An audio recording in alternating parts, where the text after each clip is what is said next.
Let's see here. Let me. How can I?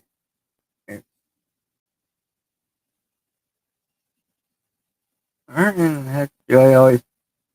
Where does my channel stuff always disappear to? I never know. No, I don't know. Where'd it go?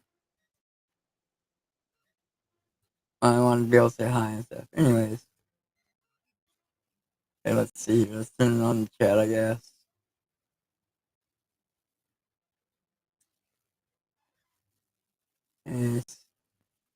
This is like Raven and missing people. What are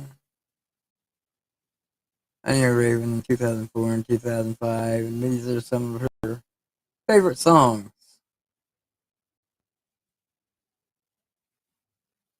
Am I even on here? I don't like it whenever I can't see my own stream somewhere on here, so I can like see the chat and stuff. Okay. Anyways, yeah. So this was music what Raven liked in 2005. Wonder anywhere. I did karaoke. Rain.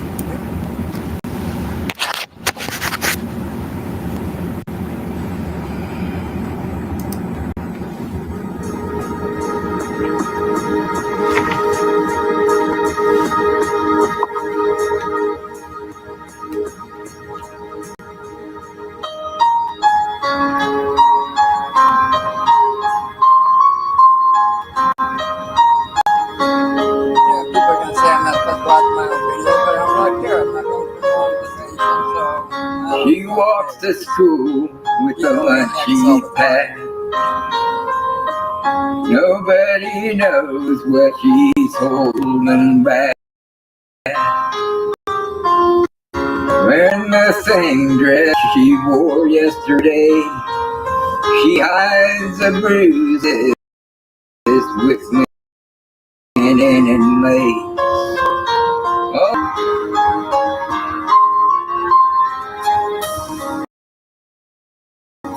The teacher wonders, but she does. It's hard to see the pain behind the mask. May have secrets home. Sometimes she wishes she was never born.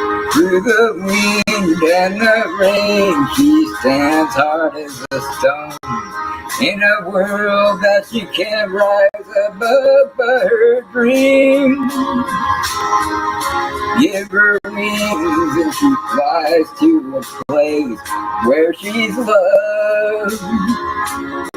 Concrete angel.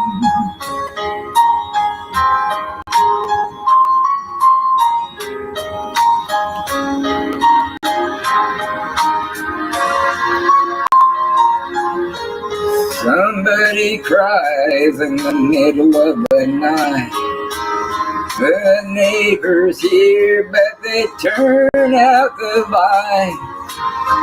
A fragile soul caught in the hands of fate.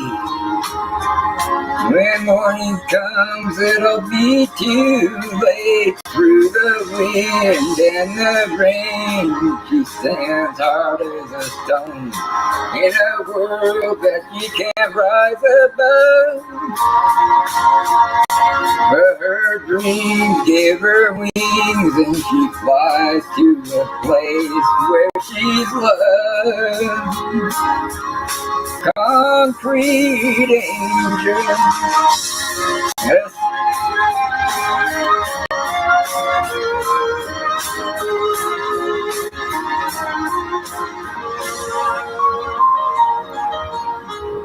The statue stands in a shaded place. An angel girl with an upturned face. Her name is written on a polished rock.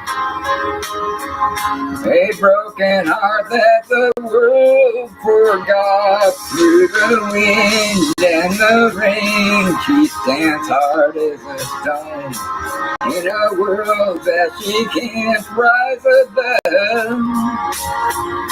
But her dreams give her wings and she flies to a place where she's loved. Concrete angel.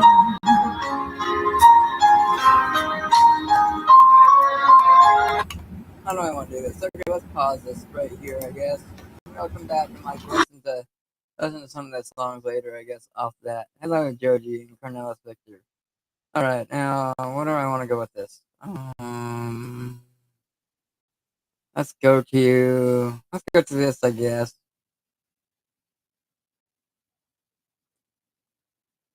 And, by the way, happy birthday,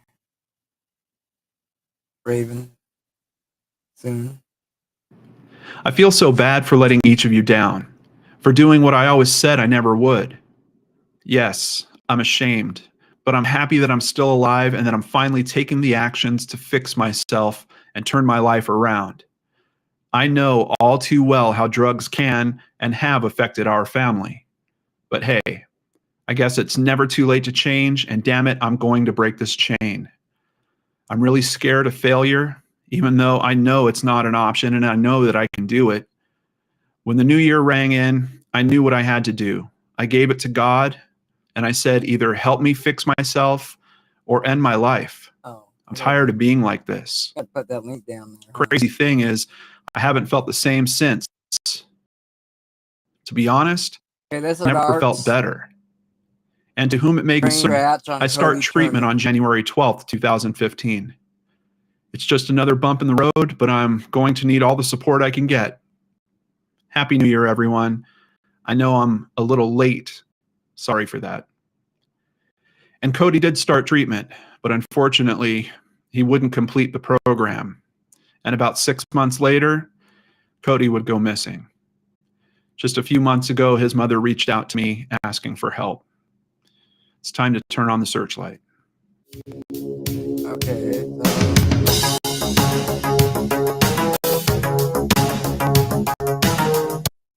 let's see. Okay, here's LNW-SHo. Some guy named Steve Haddon or whatever has this video up for.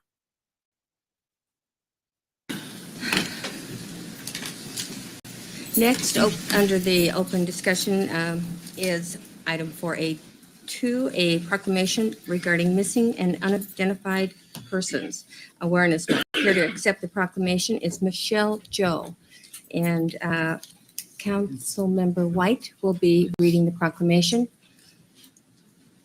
Michelle, if you'd like to just stand at the podium, we'll read the proclamation. Okay. All right. City of Yakima Proclamation. Whereas every missing person is someone's son or daughter, father or mother, brother or sister, husband or wife, and there are families in Washington State dealing with this profound devastation of a loved one that is missing, with 1,000 persons missing.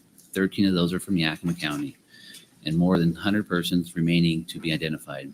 And whereas law enforcement relies on the community and media as partners in the search for missing persons, and in particular for those cases remain open. And whereas all missing persons should be reported to the police as soon as possible with information such as last known location and physical description that include what clothing the person was wearing, and it is important to keep current photos of loved ones available to provide should they go missing. And whereas families can take steps to prevent children abduction by knowing where their children play, knowing their friends, and talking to them about safety at home, at school, and on the internet. And whereas all missing persons deserve to be searched for, regardless of age, regardless of if they had a history of drug use, regardless of if they were homeless, regardless of if they had mental problems, and our awareness, support, efforts, and search for missing persons must continue. And it is critical that we keep the missing persons awareness a priority in our communities. And whereas this proclamation invites and urges citizens, law enforcement agencies, family services, and other suitable organizations to observe missing and unidentified persons month through appropriate activities. I, therefore, Jason White, on behalf of the Mayor Kathy Coffey and City Council, do hereby proclaim May 2018 as Missing and Unidentified Persons Month. Thank you. Michelle, would you like to say a few words? Yes, I would. The staggering number of missing and unidentified person cases in the United States has been deemed our nation's silent mass disaster. It is estimated that approximately 40,000 unidentified human remains cases exist in the United States. These remains are often kept in the offices of medical examiners, coroners, or other allied professionals, but many are also buried or cremated. There are currently 126 open unidentified person cases in the state of Washington. 2 of those are from Yakima County. On any given day, there are 80 to 90,000 individuals actively listed as missing persons with law enforcement. The sheer volume of missing and unidentified person cases in the United States poses a significant challenge to law enforcement, medical examiners, coroners, and family members searching to resolve these cases. In Washington State, there are 1,000 open missing persons cases entered into the naming system. 13 of those are from Yakima County. They are 1, Janice Hannigan, missing since March 1st, 1971 from Wapato. 2, Linda Adams, missing since June 1st, 1978 from Yakima. 3, Roland Spencer III, missing since May 25th, 1984 from Toppenish. Julia Miranda, missing since December 19th, 1990 from Yakima. Susan Marable, missing since April 23rd, 1991 from Yakima. Lawrence Regal, missing since December 25th, 2009 from Yakima. John Arley, missing since July 15th, 2011 from Yakima. Kayanne Canfield, missing since October 21st, 2013 from Wapato. Rosalita Longi, missing since June 30th, 2015 from Wapato. Chad Stokes, missing since July 10th from Yakima. 2015, he went missing, I'm sorry. Cody Turner, my son, missing since July 26th, 2015 from Yakima. Joseph Miranda, missing since May 26th, 2016 from Yakima. And Chris Fowler, missing since October 12th, 2016 from White Pass. I, however, don't think those counts are accurate because not everybody knows about the NamUs database yet. But every missing person deserves to be found. Every unidentified person deserves to be identified. Every person deserves to be led to rest properly, and every family deserves to have closure. Thank you. Thank you for coming and sharing that with us. If you would be so kind to come and let us shake your hand. And again, thank you for coming.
Hello, MERS. John Lordan here. Welcome everyone to a new episode of Range Searchlight. Thank you so much for joining me. Before we start looking into Cody Turner's case, I want to let all know of a special event I have coming up here on the channel.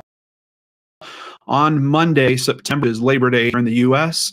At 11 a.m. Central Time, I will be doing a Lordan Arts live stream.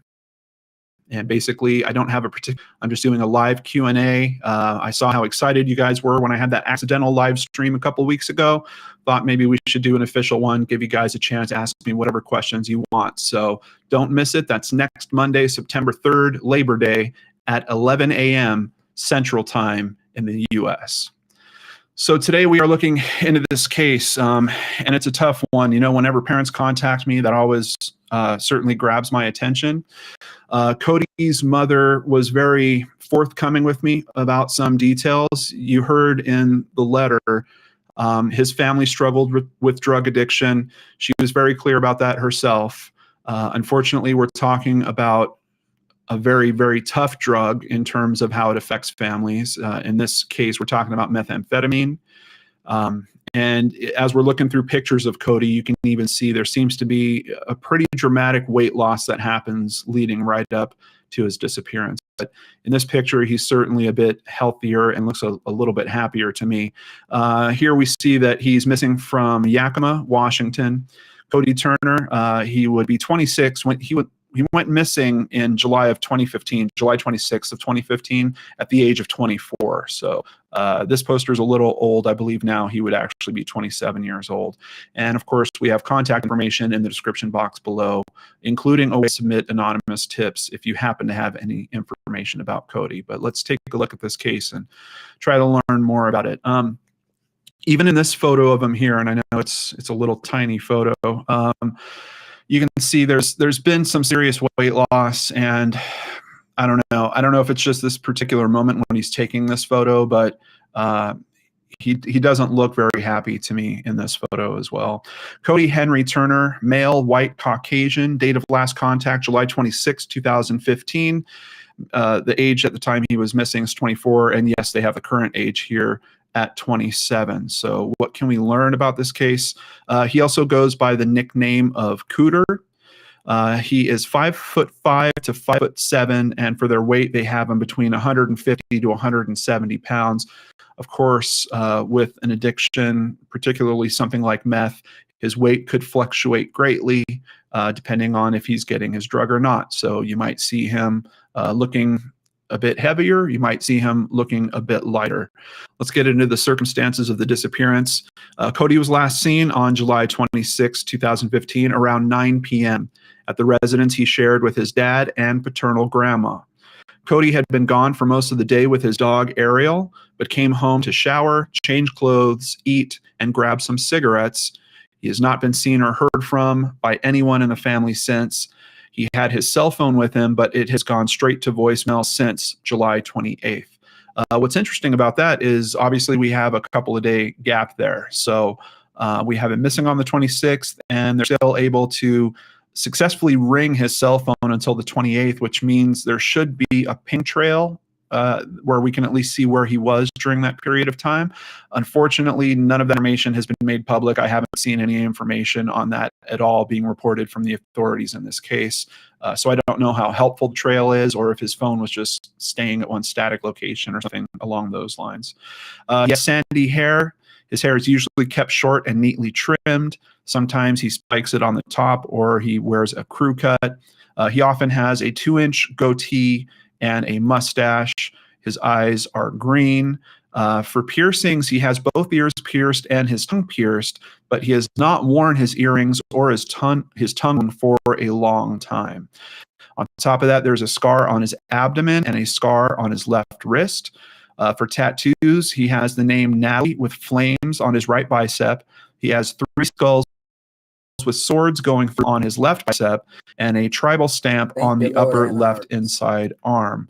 And there's some pictures we're going to be able to look at of those here in a moment. For clothing, they believe he was wearing a black Metallica t-shirt, just the standard black with Metallica and white letters on front, a pair of jeans, a green colored jacket. He could possibly be wearing Nike or Adidas tennis shoes. Information in terms of transportation, so he does not have a vehicle that is missing along with him. And here I just want to pull up some of this. Here is the 3 soles. You can see with kind of the blade going through it. Pretty big and distinguishing piece. Outside of that, here is the Natalie tattoo, little hard out. Oh, it's written here in kind of cursive script, N-A-T-A-L-I-E, but there's also some tribal names under the tribal. And here is the 3rd tattoo, which is basically just a tribal design that is on his left bicep. Now, another interesting thing about this case is it could possibly to another missing persons case. So we're going to touch on that as we look into the details. Quite honestly, the authorities are saying these cases aren't related. I'm not positive that they're related myself. I'm just going to share the information that his mother passed along to me and you guys can, if you think that that's truly related and an avenue that should be looked into or not. And you can see there's multiple pictures of his face here. I actually want to jump forward to the Charlie Project. Megan does a great job of pulling together these composites, and she, of course, did her usual excellent work here. We can see there are plenty of images of him that she's pulled all together, and see his look can change pretty dramatically. I mean, here where he's got some weight on his head, very different look from this picture, for example, where he looks like he's lost a considerable amount of weight and he's actually let his hair grow. So a lot of variance in how he can look. And then once again, of course, the close-ups on the tattoos. So what else can we learn about the disappearance? We're going to KIMA TV. They did a special segment about missing people in the area, and they featured this case as part of that. So we're going to review those details here. Video segment as well. So if you want to see this, just look for the link down below for kimatv.com, and then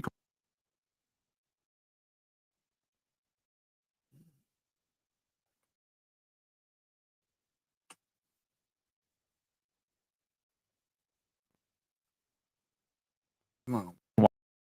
watch the video segment as well. Cody Turner's family says he seemed to be getting his life back together. He received his high school diploma and had finally gotten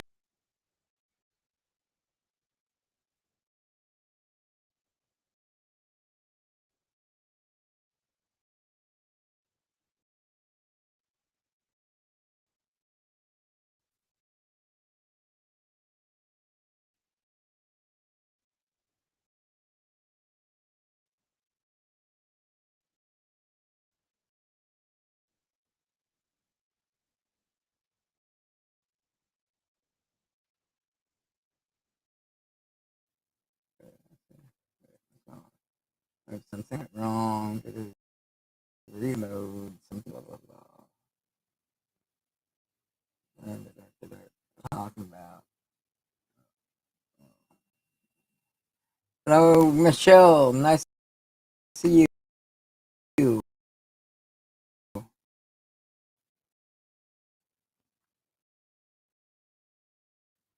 Mm. Oh, come on, let me get to the picture. Okay. I want you to take out the darn chat. I said take out the chat. Okay. Whatever.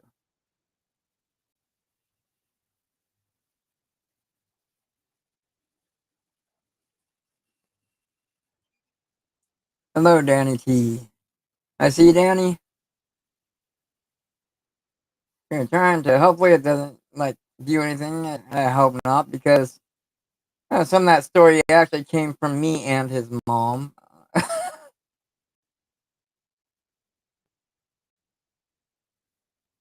I mean, finding this. I bet you got a lot of information on here and stuff, which is good. This guy is an awesome guy coming in and uh,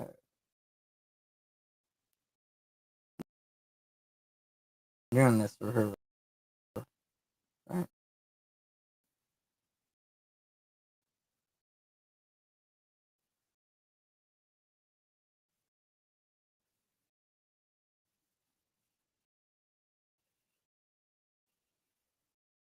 And that's a lot of information. But,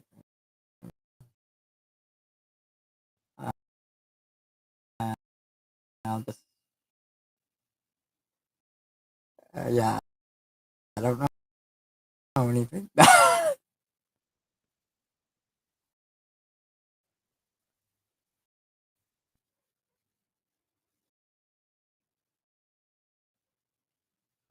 We didn't get to today.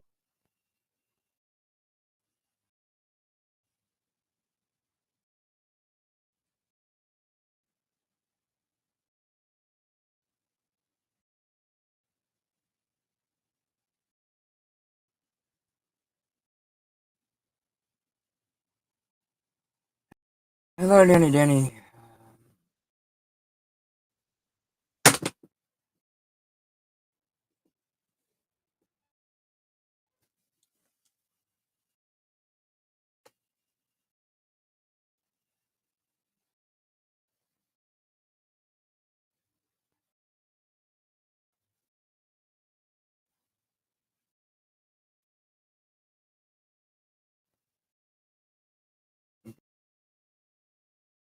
And now it looks like it might start playing day. I hate this. Sharing screen and stuff because it never works right.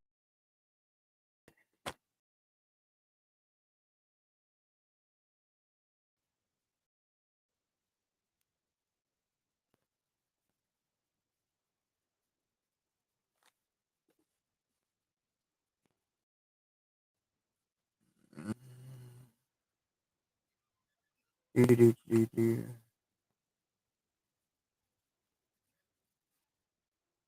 And once he had his mind made up to do something, he did it.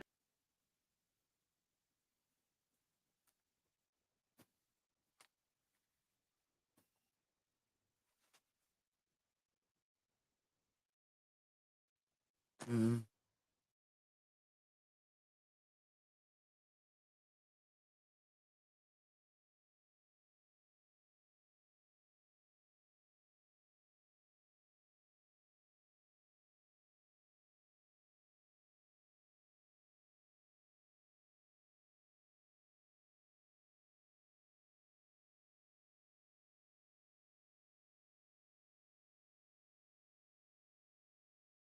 He looked at me and he said, "I'll back later.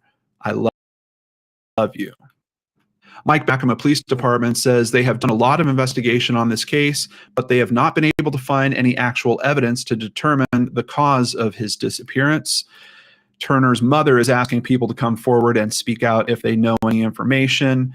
Quotes, "I would rather know for a fact that he was dead than not knowing," said Joe. And there was really a big sense of desperation in the tone of her emails to me. We exchanged multiple messages back and forth where she shared a lot of different information with me about this case, but she's very concerned about it, and we're going to cover some of what she told me here.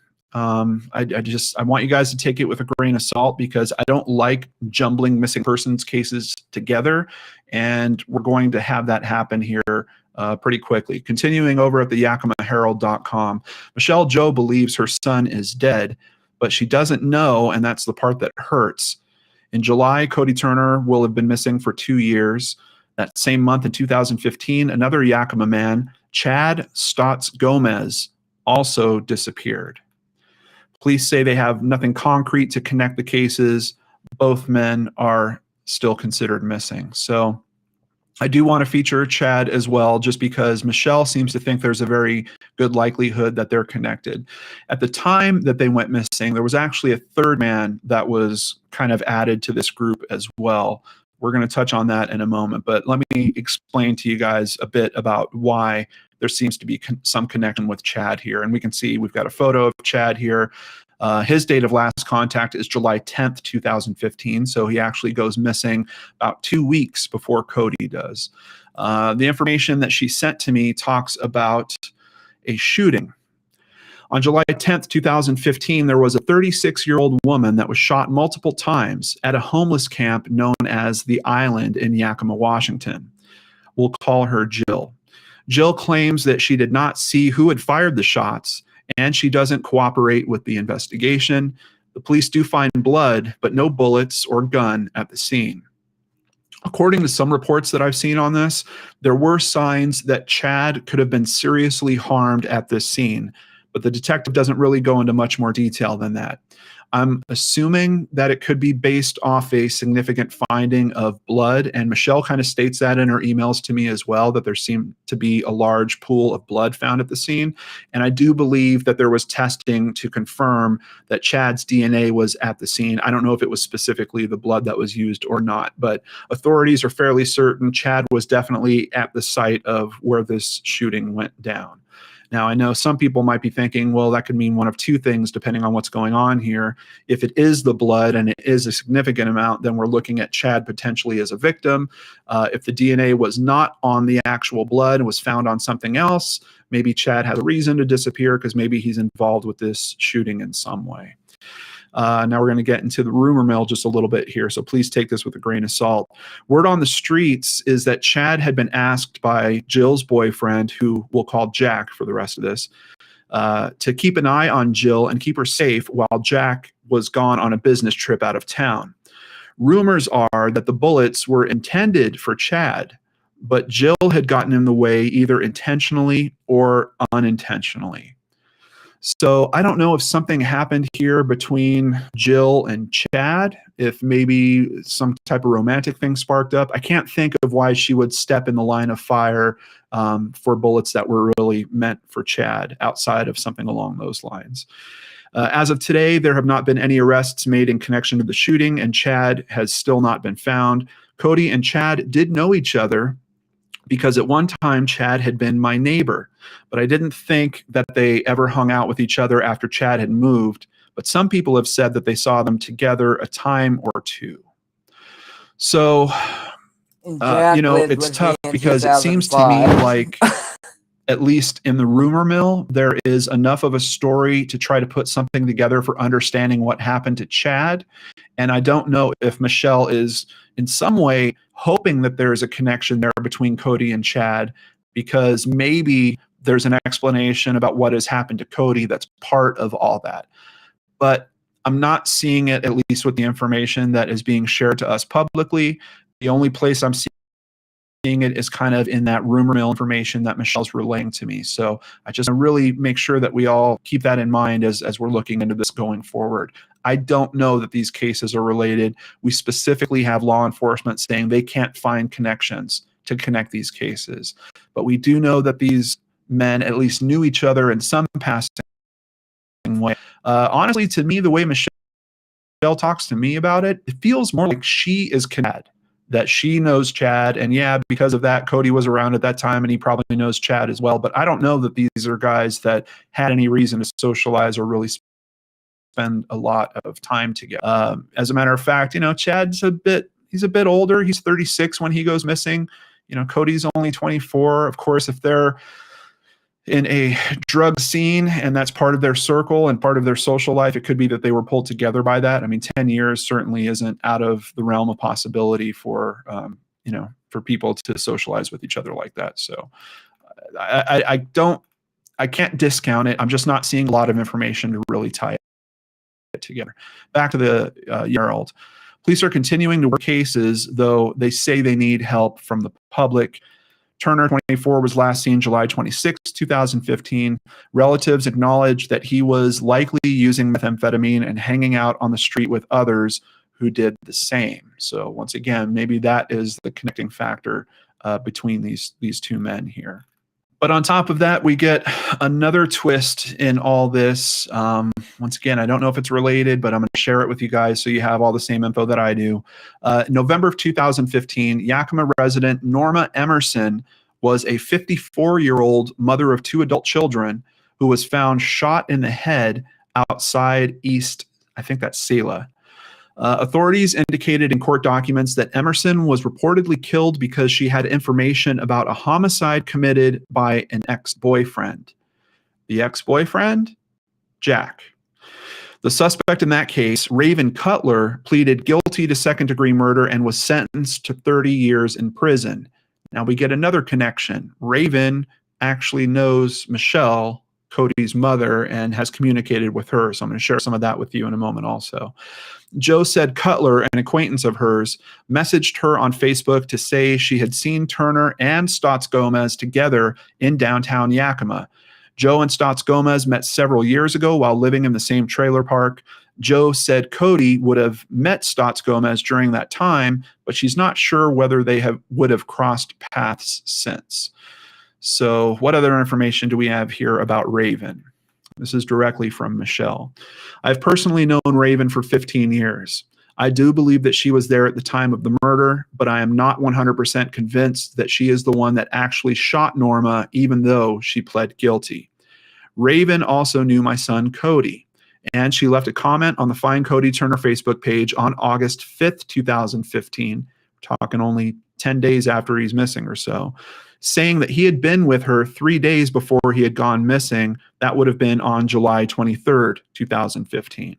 She said that later on that night, she saw Cody and Chad together at a local AM/PM mini mart. I asked her if she was sure because at that point, Chad was supposed to have been missing for 13 days. But she was adamant about it, telling me, quote, "I know what I saw." I don't doubt that she did see them together, but I think her sense of time was just off a little bit. I received a message from Raven on September 12th, 2015, telling me, quote, "I want to talk to you one-on-one. Gary is the only other person I'm willing to talk to, and Gary is Cody's father." She eventually agreed to talk to both of us, and although we tried to meet up on more than one occasion, nothing ever seemed to go the way that we had planned. The last time that I had any kind of contact with Raven was on October 4th, 2015. To this day, I don't know if she wanted to talk to us about Cody or not, but I assume it was. I have written a letter to her and mailed it to the prison that she is at, and I'm hopeful that I might hear something back from her. Now, unfortunately, I've heard of dynamics like this before in missing persons cases. Sometimes you'll have someone that steps forward that claims to have some type of information.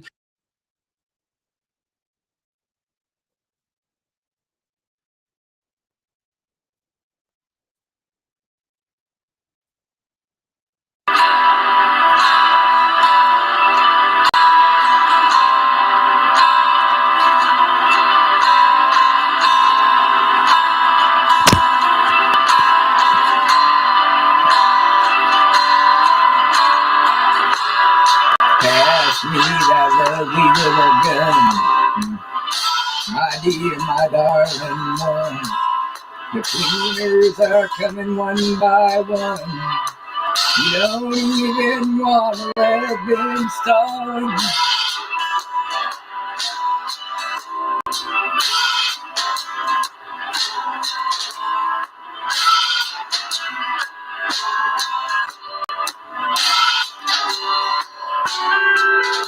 They're knocking out on your door. They measure the room, they know the score. They're mopping up the butcher floor of the broken murder home.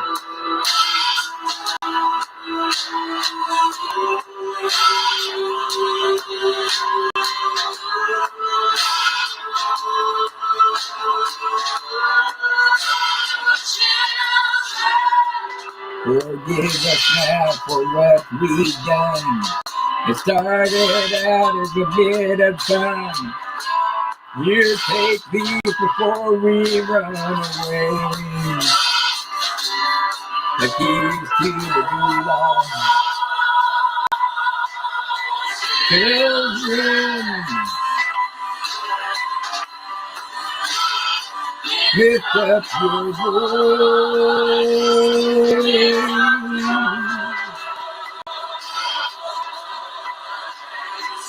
Children, children need joy.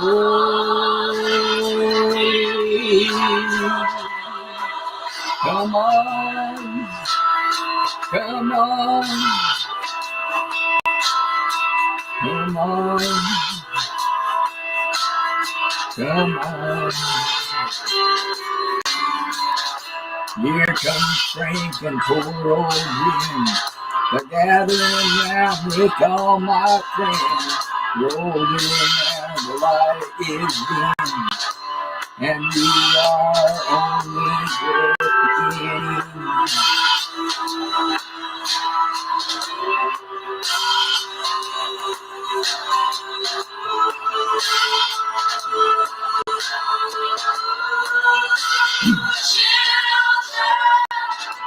We have the answers to all your fears. It's short, it's simple, it's crystal clear. It's roundabout and somewhere here, lost among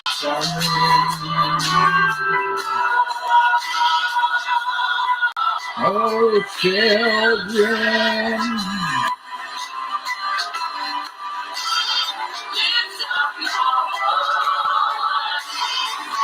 lift up your voice. Children, oh children, rejoice. The cleaners have done the job on you. The hip man in the drill. They hold you down, you're good as new.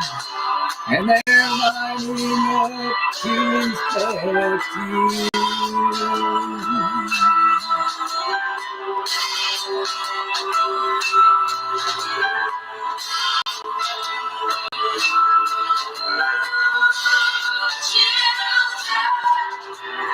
Well, Jim's might as well go. He found the answer that we lost.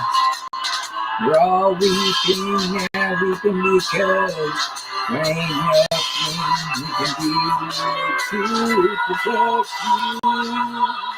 Oh, children,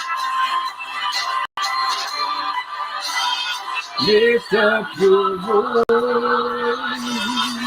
Lift up your voice. Children, rejoice. Hey, little train, you're jumping on the train that goes to the kingdom. We're happy now, we're having fun. The train ain't even left the station. I once was blind, but now I see. Have you left a seat for me? Is that such a stretch of the imagination? Was held in chains, but now I'm free. I'm hanging in there, don't you see? In the process of elimination. The train that goes to the kingdom. We're happy, Ma, we're having fun. It's beyond my wildest expectations. The train that goes to the kingdom. We're happy, Ma, we're having fun. The train ain't even left the station.